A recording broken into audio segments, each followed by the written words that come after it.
Evening. Welcome to the Hand Up Recovery Home Violence Prevention Program. We have the Executive Director of a Hand Up Recovery Home with us today, Mr. Wilbert Cook, and myself, Eric Stith. A Hand Up Recovery Home is a violence reduction recovery organization in the Garfield Park neighborhood that also covers Austin and West Garfield Park. We are actually trying to talk about gun violence prevention also is one of our main focuses. We want to impact the reduction of violence in the Pulaski, Roosevelt Road, Madison Street corridor. Mr. Cook, what would you like to talk about today? Well, just that. How do we try to stop some of the violence going on in the community on all levels, in particular the gun violence? And we know there are several major factors. There's the drug addiction, there's the drug selling, and then there's the untreated mental health issues. Incredible that people would be out trying to buy drugs in this kind of weather. It's 10, 20-degree weather. But history has shown us we need to be advocates in warm weather and cold. Well, they never stop buying the cigarettes or the liquor, which they've been addicted to, so why wouldn't they go get their drugs? There's just as many open air markets as there are stores for the liquor and cigarettes, as well as open air markets for the cigarettes now. As we see all the smoke shops open up in the neighborhood, in our neighborhood these days. Talk about it, brother. Got to talk about the effect of people getting started at a young, early age, and this new vaping trend. Once people get started with drugs and alcohol, vaping, cigarettes, they end up progressing. The progressive nature of alcoholism, progressive nature of drug addiction leads to cocaine, narcotics, and other things that force folks to have to end up trying violence in order to get one more. It's incredible. They say one is too many and 1,000 isn't enough, but we need to figure out some solutions. And there is a solution, thank God. Thank God for recovery organizations like a Hand Up Recovery Home. Yes, and that is great that we do provide recovery support services, places where those addicted to alcoholism, substance abuse, and those who have gambling problems now have a place they can come and try to deal with their addictions and try to change their life so that they can move forward and be of help to their family and society and stop being the burden that they have turned into. And it's unfortunate, it's many very good, hardworking people that once addiction take root, whether it's alcoholism, it's all the time start with cigarette smoking, but once the alcoholism and drugs and all of that take over, they become pretty much a nuisance to their family and the society. And then the gambling now is just where people are even getting off drugs and alcohol, they're ending up gambling away as much and more as fast or faster than the drugs, which we thought we'd never see. And the other part is the fentanyl addiction. Unfortunately, some of them just dying first because that they think one more they can handle that the other person OD'd from, and it's killing them. The growing gambling Sad community reality. in the Midwest, period. You talk about support services. The Hand Up Recovery Home not only has recovery home, but we also have programs for grief reduction. Right. Programs to help people get through those tough times after the unfortunate incidents that happen in our community. We also have job training programs. We also have recovery meetings, Alcoholics Anonymous meetings, Narcotics Anonymous meetings. And it's just great to be able to refer people to various churches and various shelters and other support entities around it. And we even have a working relationship with our state senator, Lakeisha Collins, our new state rep in the 9th District, Yolanda Morris.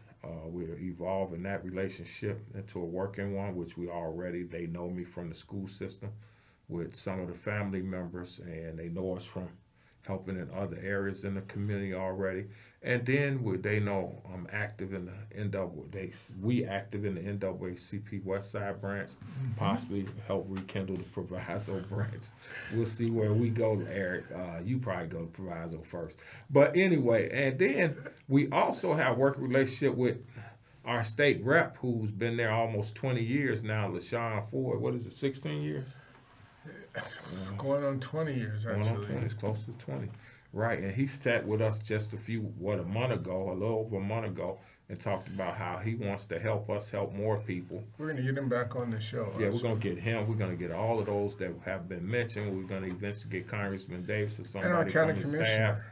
And our new Cook County in the second, and our new in the first. Yes. We're going to get Tara Stamps here. Tara, if you're listening or you hear about it, yes, I said it. We're going to get Commissioner Tara Stamps here, and we're going to get newly elected, formerly appointed, both of them, Michael Scott Jr. here. Yes. You know, so, we should be able to help curb some of the issues affected. And we also working on several coalitions with various church groups to help get more things done within the communities at large, whether it's Garfield, North Lawndale, or Austin. So things really seem to be picking up. And me and Eric at the forefront. And look out, because they want to do development on the west side. And Eric has done it before in Maywood area. So he's helped sell a lot of real estate and help folks get it developed throughout the west side of Chicago and the city of Chicago. We're going to be talking to the alderman about vacant lots. You remember? Way back during Hurricane Katrina, Eric had to go way up north to sell a piece of property. But anyway, I'll leave that story right there for now. But the reality is, we learn to be grateful for what we have and not be so disappointed with what we may not have or have lost during the process of our struggles. And look at him now, beaming, done help create 4-5 millionaires legitimately in real estate, and he's halfway back to being there himself on paper at least, because sometimes the values go up before the actual selling of the property can be done at those levels. But regardless, the bottom line is it's a part of our society that says, hey, you've been able to hit that level. But we want to build some multi-unit and some mixed-use development in North Lawndale, Garfield, and Austin before it's over, and even the west suburbs. So you all, and keep us on your radar. We want to put people to work on every level. Go ahead. HUD used to be the big entity that dealt with properties in the community. Now you've got that new entity, the Cook County Land Bank Authority. Yes, Lord. Mm-hmm. Cook County Land Bank Authority helps people identify properties that have been not utilized for several years. They can actually identify a property, go to the Land Bank Authority, have them acquire it, have them get rid of some of the liens that might exist, and possibly even transfer it to you. So it's an interesting. And then they've got several properties that have come up over the not so distant past, and they have acquired and are immediately able to transfer. And sometimes at reduced rates. Yeah, and sometimes you can even present property to them, and if they can work out the right agreement, they will help you at least break even selling the property. They will help clear the liens for a new owner. And so everybody's made whole. And also, the way the land bank work is if you get their property and you redevelop it, you can only sell it, I think, 15% above the cost of purchase and renovation, or 20%, because you have to leave equity for the new owner, unlike many real estate developers who take all the equity out and even will put you negative if you don't pay attention to values in those areas. But land bank prevents you. You have to leave some equity for the new homeowner in case they need to upgrade something, change something, or they may need to just in the future be able to have a few dollars they can earn if they happen to sell 5-6 years down the road. I want to also remember to thank Congressman Danny K. Davis, our congressman who has done so much for the West Side, and now the South Side, and the Well, the loop. country, actually, and the These world. United States. I mean, he's the foremost recovery. I mean, he's actually introduced a lot of the recovery programs, People, and they've spread nationwide, actually. and people come from all over the country, third world countries, Russia, Europe, to study the things we've done in Chicago under his guidance in our district. How Haymarket Right. has grown, how Ashanti Recovery Services have grown, How we've been able to maintain. how Safe Haven has grown, how, Yes. and of course, Handed Recovery Homes. Right. So, he was the first one to put us on the map as we were beginning, and he's kept us on everyone's radar. And we're kind of one of his feature small organizations in the community. And we're only small because I do have a day job in which I help property owners all over Cook County.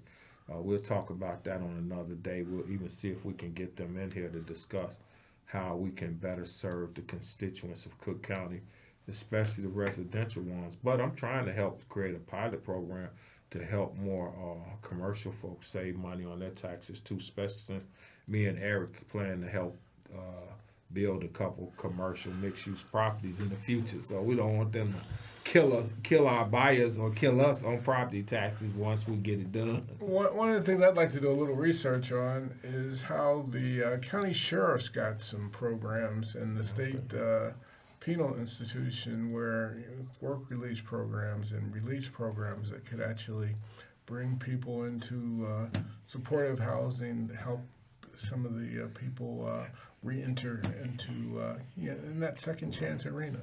And I think one thing you may be saying, well, man, all of a sudden they talking a lot about property development and all that. Let's think about this. If you want to get folks off the street selling drugs, if you want to get those who got addicted by selling drugs, then using a product and became addicted. They 'cause know how of to the market money. drugs. That's true. They can But- market some other products: the- T-shirts, clothes. Start small businesses. Start a donut shop. Start a fish market. But I in think the community. most important part also too is create jobs for them. If we want them to leave the lifestyle they in, and all the illegitimate parts of that lifestyle, we have to offer them some comparable legally. And the construction industry provides legal jobs where you can make 60, 70,000 and not have to worry about going to the penitentiary legally. You can make 100,000 with some overtime legally. You can end up owning a business and making $500,000 legally.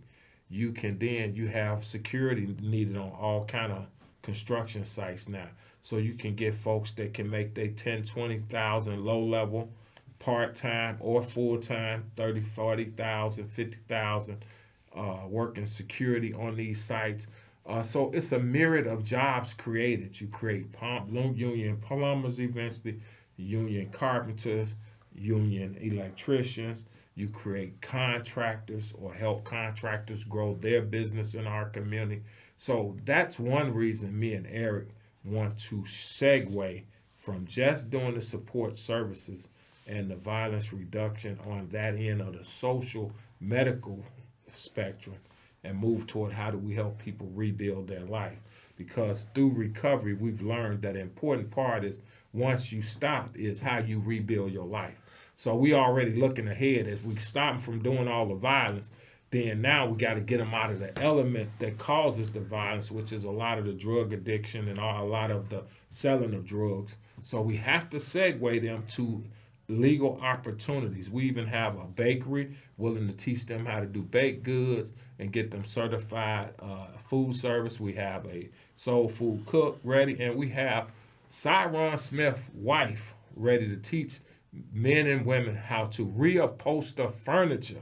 And so we have some things going that we're trying to get done in the community to create nice jobs, good jobs, and some healing jobs. The upholstery is a good way to be creative and heal, and it's a lot of segues that sister has on that project.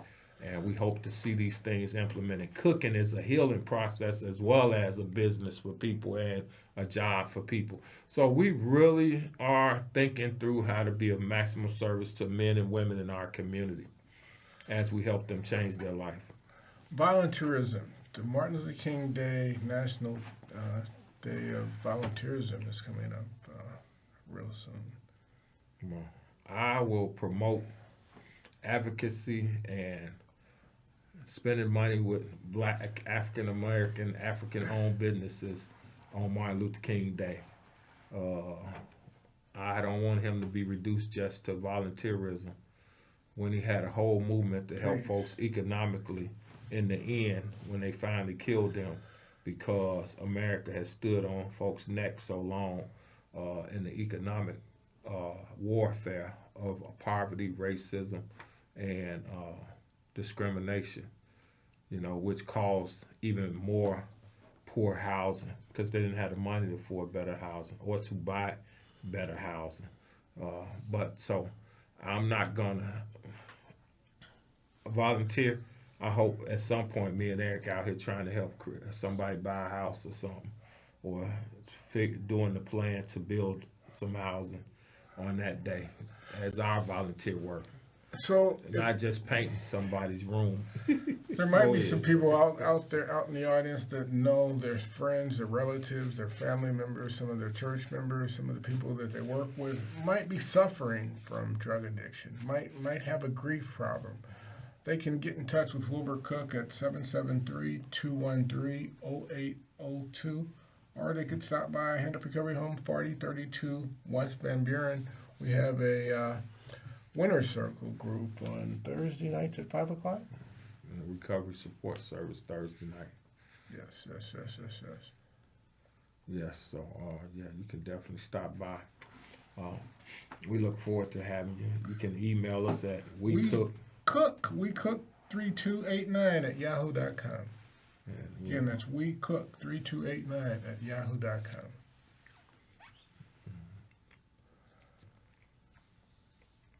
So, Eric, what are some of the things you've thought about on how you can help do more outreach on the violence reduction piece? And what are some of the things you think you can do to help people build healthier mental health outlooks, emotional health outlooks in our communities? Well, meditation and prayer, utilizing some of the recovery support groups that we have that are available in the community.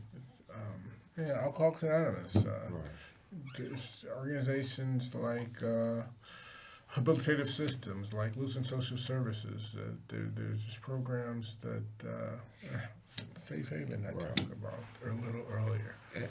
And I was talking to somebody yesterday, a pastor friend, and we really sometimes overlook the potential causes of violence that untreated, not healing from grief.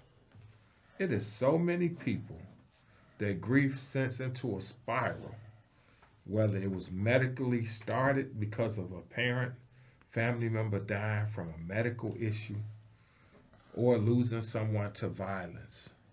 The fact is that loss and the inability to find support systems to help them can lead to a bunch of deadly circumstances afterwards.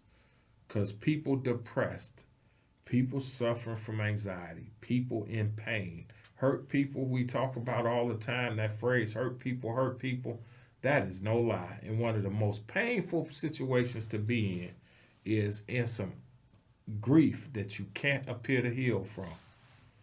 And sometimes people act out, especially if they get a gun or they get knives or they got all this unbridled anger. Even occasionally now you still hear people getting so angry they beat people to death. It's not common knowledge that it happens that often nowadays, but it does happen. And a lot of it is untreated anger. And I dare say some of it is untreated grief, not providing opportunities for people to heal. And so as we work to help and have started to help people deal with grief related to gun violence, we at A Hand Up have decided for too long we haven't dealt with grief, whether it's grandma dying, whether it's auntie dying, whether it's custodial parent dying, whether it's the paternal parent or the maternal parent, whether it's brothers, sisters. These grief issues are severely dangerous, especially in economically disadvantaged communities. And we want to help change that. So we're working to create, programs that will address those issues on the various levels. And we have started to pull together some pretty good, relationships and partnerships.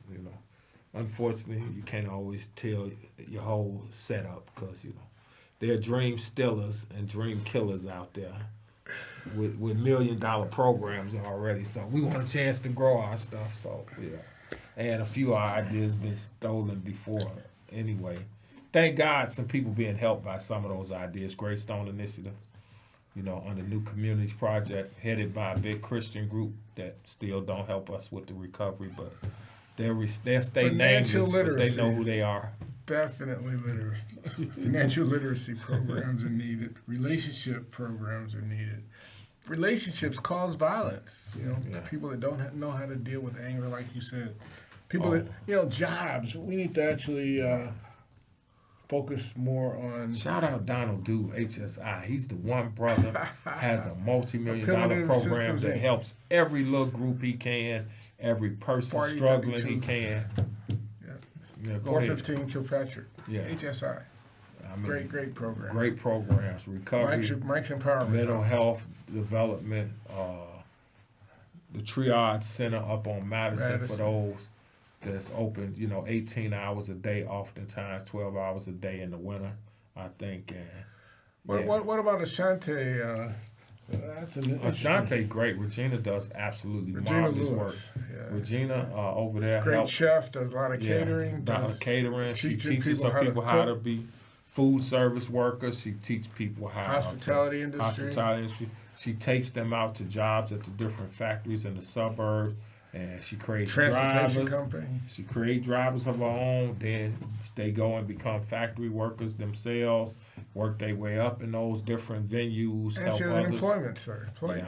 And she also helps some people don't realize it. She one of the few people licensed to help those who need a payee that's getting their Social Security. So she's one of the few African American women and/or agencies that help people who need a payee to help them not squander their Social Securities and/or when they don't have family that's trustworthy or friends that's trustworthy.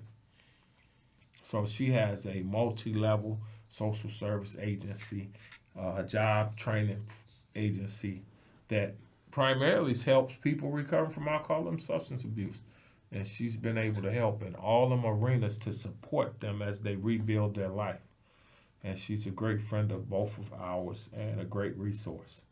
Yes. And Eric? Just really grateful that there's programs like the recovery programs across this country. Well, you want to talk about some of the nonprofit meeting groups that are out there that people can go to that may need help with their alcoholism? Well, if they over smoking the weed, even though it's legal, you could be addicted to your weed and overdoing that. Cocaine, alcohol, pharmaceuticals you could be misusing. Using them properly is one thing, but misusing them is addiction. Well, I could just say that if anybody's got a problem and needs a meeting, they could just Google Alcoholics Anonymous meetings near me, Narcotics Anonymous meetings near me. You've got online meetings. CA meetings near you. Cocaine Anonymous meetings, absolutely. Yeah, and emotional. Emotional Anonymous, yes. And you got other programs like Smart Recovery. Right, and you got you can Zoom across the country. Right, you can go to Eric have people in California, Texas. He Zoom with on a regular basis. Even got me in a meeting every now and then. But the other benefit of those meetings is in Alabama too. Go to Florida. Actually, I went to some meetings in Florida over the holidays myself. Actually. Right, okay. Yep, and actually, shoot, they even have some AA meetings and Al-Anon meetings way in Mississippi in the Delta. So everywhere there's opportunities to help yourself, help others. You mentioned Al-Anon. Most people don't know that wives and friends and families of members that have violence problems, have alcohol problems, have a support group that they can actually go to, so that And teenagers, our teens. So our teenagers need support dealing with children of alcoholics. Family and friends that are struggling with addiction. They have an Alateen. So, I mean, we believe in helping people holistically in every way we can. And we do it with or without a whole bunch of millions in funding. And we have to, we don't like to toot our own horn, but in our case, we need to. We do as much voluntarily as some folks do with millions of dollars. And we do as much when we get a few 100,000 as many do with millions. And if we ever get millions, man, y'all gonna know how much we really care, because you're gonna see the impact as it continues to increase. And we believe in people with a spirit to help people, not people who just want to make a couple dollars on some job. No, we really try to go with the people with a spirit of helping others, because it goes so much further. And people know when you care about helping them and you're not just trying to get paid, because they've seen enough of that in the street life. Got to thank Can TV for helping us get the word out about Handicap Recovery Home, 4032 West Van Buren. And we look forward to seeing you, hearing from you, and helping you change your life or help others in your family or community change theirs. We thank you for your time. It's been a plum pleasing pleasure. Happy New Year one last time. As my mentor Les Brown would say, plum pleasing pleasure.